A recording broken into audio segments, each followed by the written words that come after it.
ముఖ్యమంత్రి చంద్రబాబు నాయుడుతోనే గత 30 సంవత్సరాల మాదిగల పోరాట ఆకాంక్ష ఎస్సీ వర్గీకరణ సాధ్యమైందని తెలుగుదేశం పార్టీ ఎస్సీసెల్ రాష్ట్ర అధికార ప్రతినిధి మాతంగి కృష్ణ పేర్కొన్నారు. నెల్లూరు జిల్లా తెలుగుదేశం పార్టీ కార్యాలయంలో ఆయన మీడియా సమావేశం ఏర్పాటు చేశారు. ఈ సందర్భంగా మాతంగి కృష్ణ మాట్లాడుతూ కూటమి ప్రభుత్వంలోనే దళితుల అభివృద్ధి సాధ్యమని మరోసారి చంద్రబాబు రుజువు చేశారన్నారు. ఎస్సీ ఉప వర్గీకరణకు కేబినెట్ ఆమోదం తెలపడం హర్షణీయమన్నారు. త్వరలో విడుదల చేయనున్న డిఎస్సీ నోటిఫికేషన్తోనే విద్యా ఉద్యోగాలు రిజర్వేషన్ సమానంగా అందేలా కూటమి ప్రభుత్వం చర్యలు తీసుకుందన్నారు. ఈ కార్యక్రమంలో టీడీపీ రాష్ట్ర ఎస్సీసెల్ కార్యదర్శి నాగేశ్వరరావు, నరసింహులు, కోవూరు నియోజకవర్గం టీడీపీ నాయకులు వెంకయ్య, సుమన్, చైతన్య, నవీన్, టీడీపీ ఎస్సీసెల్ నాయకులు పాల్గొన్నారు. నమస్కారం. మరి ఎలక్షన్ ముందు తెలుగుదేశం పార్టీ జాతీయ అధ్యక్షులు నారా చంద్రబాబు నాయుడు గారు ఎస్సీ వర్గీకరణకి కట్టుబడి ఎస్సీ వర్గీకరణ చేస్తేనే ఎస్సీలకి అందరికీ కూడా సమన్వయంగా న్యాయం జరుగుతుందని చెప్పి ఒక హామీ ఇవ్వడం జరిగింది. ఆ హామీ ప్రకారంగా మరి ఎలక్షన్లో గెలిచిన తర్వాత ఏదైతే సుప్రీంకోర్టు తీర్పునిచ్చిందో ఎస్సీ వర్గీకరణ అన్ని రాష్ట్రాల్లో చేసుకోవచ్చు, వాళ్ళకి న్యాయం జరిగే విధంగా మీరు మీ రాష్ట్రాల్లో మరి ఎస్సీ వర్గీకరణ చేసుకోమని చెప్పడం. మరి అదేవిధంగా మన రాష్ట్ర ముఖ్యమంత్రి వర్యులు నారా చంద్రబాబు నాయుడు గారు వెంటనే ఎస్సీ కమిషను మరి రాష్ట్రంలో వేయడం. మరి అదేవిధంగా చూస్తే గతంలో రంజన్ మిశ్రా కమిషన్ వేసి ఏదైతే అన్ని జిల్లాల్లో కూడా ఈ ఎస్సీలకు సంబంధించినటువంటి అదేవిధంగా 59 ఉపకులాలకు సంబంధించినటువంటి ఆ నివేదిక మొత్తం కూడా మరి ప్రభుత్వానికి ఇవ్వడం. అదేవిధంగా మరి ఆ ప్రభుత్వం తరఫున క్యాబినెట్కి మంత్రులకు కానీ వాళ్ళకందరూ కూడా ఈ నివేదిక ఇచ్చిన తర్వాత మన నిన్న ఈ ఎస్సీ వర్గీకరణ క్యాబినెట్లో ఆమోదించడం మరి అందరం కూడా చాలా సంతోషిస్తున్నాం. ఎస్సీ వర్గీకరణ వల్ల మన రాష్ట్రంలో ఎస్సీలు అందరూ కూడా సమానంగా ఈరోజు అన్ని ఉద్యోగాలు కానీ రాజకీయంగా అందరూ కూడా ముందుకు పోయేదానికి మరి ఇది మంచి ఒక అవకాశం. మరి చంద్రబాబు నాయుడు గారు ఆయన చేసినటువంటి వర్గీకరణ గతంలో 1996లో మరి ఎంఆర్పిఎస్ ఉద్యమం చేసి ఒంగోలు జిల్లాలో మరి ఎంఆర్పిఎస్ మొదలుపెట్టడం జరిగింది. అప్పుడు మందాకృష్ణ మాదిగ ఆధ్వర్యంలో ఈ ఉమ్మడి రాష్ట్రంలో మొత్తం కూడా ఎంఆర్పిఎస్ వర్గీకరణ చేయాలని చెప్పి ఆ రోజు ఉద్యమం చేసిన దానివల్ల అప్పుడున్నటువంటి తెలుగుదేశం గవర్నమెంట్లో మరి చంద్రబాబు నాయుడు గారు ముఖ్యమంత్రిగా ఉన్నప్పుడు 1996లో అప్పుడు కూడా ఒక కమిషన్ వేసి ఇది ఎస్సీ వర్గీకరణ చేస్తేనే అందరికీ కూడా న్యాయం జరుగుతుందని చెప్పి ఆ రోజు ఎస్సీ వర్గీకరణ కమిషన్ వేసిన తర్వాత ఆ నివేదిక ప్రకారంగా మరి ఏబిసిడి చేశారు. ఆ రోజు మాదిగలు అందరూ కూడా ఎస్సీ వర్గీకరణ వల్ల 22,000 ఉద్యోగాలు ఎస్సీలకు అందరూ కూడా మరి ఆ రోజు వచ్చాయి. మళ్ళా దీన్ని కోర్టుగా వేసి ఆ కోర్టులో మరి ఆపడం జరిగింది. మళ్ళీ ఇప్పుడు సుప్రీంకోర్టు మరి ఇచ్చిన తీర్పు మేరకు ఈరోజు మళ్ళా రాష్ట్ర ముఖ్యమంత్రి వాళ్ళు చంద్రబాబు నాయుడు గారు మళ్ళా వర్గీకరణ మరి ఈరోజు చేయడం జరుగుతుంది. మేమందరూ కూడా మా జాతి మొత్తం కూడా మాదిగలందరూ కూడా తెలుగుదేశం పార్టీ కట్టుబడి ఉంటాం. తెలుగుదేశం పార్టీ వల్ల మేము ఈరోజు అందరూ కూడా రేపు రాబోయే ఉద్యోగాలు కానీ అన్నింటిలో కూడా అందరికీ సమన్వయంగా మరి పంచిపెడుతున్నారు. కాబట్టి మేమందరం కూడా జాతి మొత్తం కూడా మరి తెలుగుదేశం పార్టీకి చంద్రబాబు నాయుడు గారికి రుణపడి ఉంటామని కూడా సందర్భంగా మేము తెలియజేస్తున్నాం.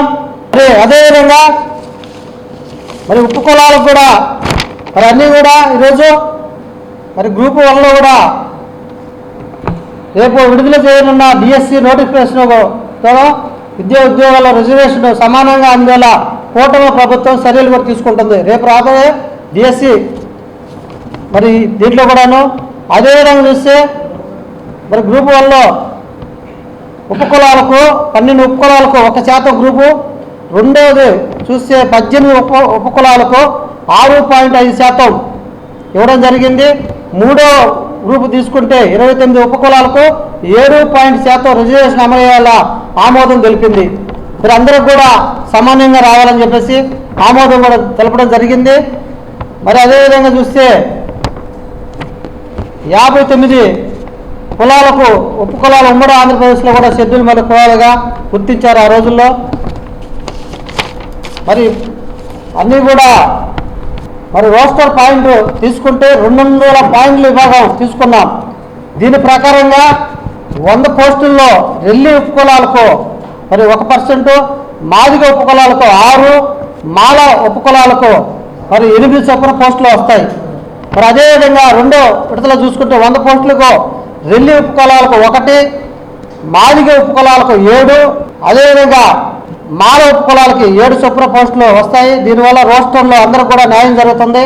ప్రతి ఒక్కరు అందరూ కూడా ఏ ఉపకులాలకు అందరూ కూడా ఎవరికి అన్యాయం జరగదు, ప్రతి ఒక్కరు కూడా న్యాయం జరుగుతుంది. మరి అదేవిధంగా ఈరోజు అన్నీ కూడా ఈరోజు పరిస్థితి చూస్తే మరి గతంలో చూసినటువంటి మరి చాలామంది ఈ వర్గీకరణకి వ్యతిరేకించిన సందర్భాలు కూడా ఉన్నాయి. ఇప్పుడు తీసుకునేటువంటి ఈ నివేదిక ప్రకారంగా అందరూ కూడా ఆమోదిస్తున్నారు. మరి మా మాల సోదరులు కానీ మరి మాది సోదరులు కానీ ఉపకులాలు అందరూ కూడా ఇది మంచి నిర్ణయం. ఈ కమిషన్ వేసిన దానివల్ల జిల్లాల వారీగా తీసుకున్నారు.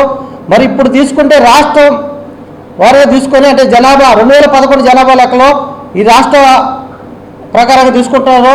రేపు మళ్ళా జనాభా ప్రకారంగా మళ్ళా రేపు ఈ జనాభాని తీసుకుంటే రాబోయే రోజుల్లో జిల్లాల వారికి కూడా తీసుకుంటాం. మరి జనాభా లెక్కలో ఈ ప్రకటిస్తామని చెప్పి చంద్రబాబు నాయుడు గారు చెప్పడం కూడా జరిగింది. మరి మేము అందరం కూడా చంద్రబాబు నాయుడు గారికి మరి ధన్యవాదాలు తెలుపుతూ మరి అదేవిధంగా ఈ ఎస్సీ వర్గీకరణకి కట్టుబడి మరి నారా లోకేష్ బాబు గారు మరి ఈ డిఎస్సిలో కూడా మొన్న ఆపడం కూడా జరిగింది. ఎస్సీ వర్గీకరణ చేసిన తర్వాతే దాన్ని వదులుతామని చెప్పారు. ఎస్సీ వర్గీకరణ చేసినందుకు దాన్ని డిఎస్సిని కూడా వదిలిన దానికి మళ్ళీ ఇప్పుడు ఎస్సీ వర్గీకరణ తర్వాత వదిలిన దానికి నారా లోకేష్ బాబుకి కూడా ప్రత్యేక ధన్యవాదాలు తెలుపుతూ మరి రాబోయే రోజుల్లో కూడా మేమందరం కూడా మా జాతి మొత్తం కూడా తెలుగుదేశం పార్టీకి మరి అందుబాటులో ఉంటాం. అదేవిధంగా చంద్రబాబు నాయుడు గారిని జీవితంలో కూడా మేము మర్చిపోమని కూడా ఈ సందర్భంగా తెలియజేస్తున్నాం. రాష్ట్ర ఎస్సీసీఎల్ అధికార ప్రతినిధి మాతంగి కృష్ణ గారి ఆధ్వర్యంలో ఈరోజు జిల్లా పార్టీ కార్యాలయంలో ప్రెస్ మీట్ పెట్టడం జరిగింది మా దగ్గర అందరూ కలిసి. దీని యొక్క ముఖ్య ఉద్దేశం ఏంటంటే 1996లో తెలుగుదేశం పార్టీ అప్పటి ముఖ్యమంత్రిగా పనిచేసినటువంటి నారా చంద్రబాబు నాయుడు గారు మాదిగలని దృష్టిలో పెట్టుకొని ఎస్సీ వర్గీకరణ జరిగితే అన్ని కులాలకి ఎస్సీలో ఉన్న అన్ని ఉపకులాలకి న్యాయం జరుగుతుందన్న ఉద్దేశంతో ఆ రోజు ఎస్సీ వర్గీకరణ చేశాడు. ఆ రోజు చేసిన రోజు మాదిగలకు 22,000 ఉద్యోగాలకు పైగా వాళ్ళ జీవితాల్లో వెలుగులు నింపి అందరికీ ఉద్యోగాలు రావడం జరిగింది. తర్వాత కాలానుగుణంగా దాన్ని కొంతమంది ఆపడం జరిగింది కోర్టుల ద్వారా. అయినా కానీ ఇది ఎడతెరపని పోరాటంగా అప్పటి నుంచి ఇప్పటి వరకు తెలుగుదేశం పార్టీ కావచ్చు, ఎంఆర్పిఎస్ కావచ్చు, దాని మీద 30 సంవత్సరాల ఉద్యమం చేసి ఈరోజు మళ్ళా సుప్రీంకోర్టులో దాని ఆమోదం తీసుకోవడం జరిగింది. సుప్రీంకోర్టు ఆమోదం తీసుకున్న తర్వాత అన్ని రాష్ట్రాల్లో ఎస్సీ వర్గీకరణ అనేది అమలు పరచాలి. ఈ ఇంప్లిమెంటేషన్ అయితే ఎస్సీలో ఉన్నటువంటి బడుగు బలహీన వర్గాల కాడి నుంచి కింది స్థాయి కులాల వరకు అందరికీ న్యాయం జరుగుతున్న ఉద్దేశంతో ముఖ్యమంత్రి గారి సదుద్దేశంతో దీని మీద ఒక కమిటీ వేయడం, దానికి మంత్రివర్గ ఆమోదం తెలపడం, తర్వాత కేబినెట్లో కూడా దీనికి ఆమోదం తెలపడం మాకు చాలా సంతోషంగా ఉందండి. తెలుగుదేశం పార్టీ చేస్తున్నటువంటి ఈ విషయంలో మాదిగలు జరుగుతున్నటువంటి ఎంతో మంచిని మేము ప్రజల్లో తీసుకెళ్తాం. ఇదే విధంగా పక్కన ఉన్నటువంటి ఉపకులాలు కూడా ఇక్కడ ఎలాంటి ఇబ్బందులు లేకుండా అందరికీ సమన్వయం జరిగేటట్టు ఈరోజు తెలుగుదేశం పార్టీ చేస్తున్నటువంటి ఈ బృహత్కర కార్యానికి మేమందరూ సంఘీభావం తెలుపుతున్నాం. భవిష్యత్తులో తెలుగుదేశం పార్టీతోనే మాదిగకు ఉపకులాలన్నీ కూడా నిరురాగంగా పనిచేస్తాయని ఈ ప్రభుత్వాన్ని మరలా కూడా గెలిపించుకొని భావితరాల భవిష్యత్తు కోసం తెలుగుదేశం పార్టీ ఉంటేనే భావితరాల భవిష్యత్తు బాగుంటుందని అందరూ చర్చించుకుంటున్నారు. దీనికి అందరం కట్టుబడి ఉంటాం.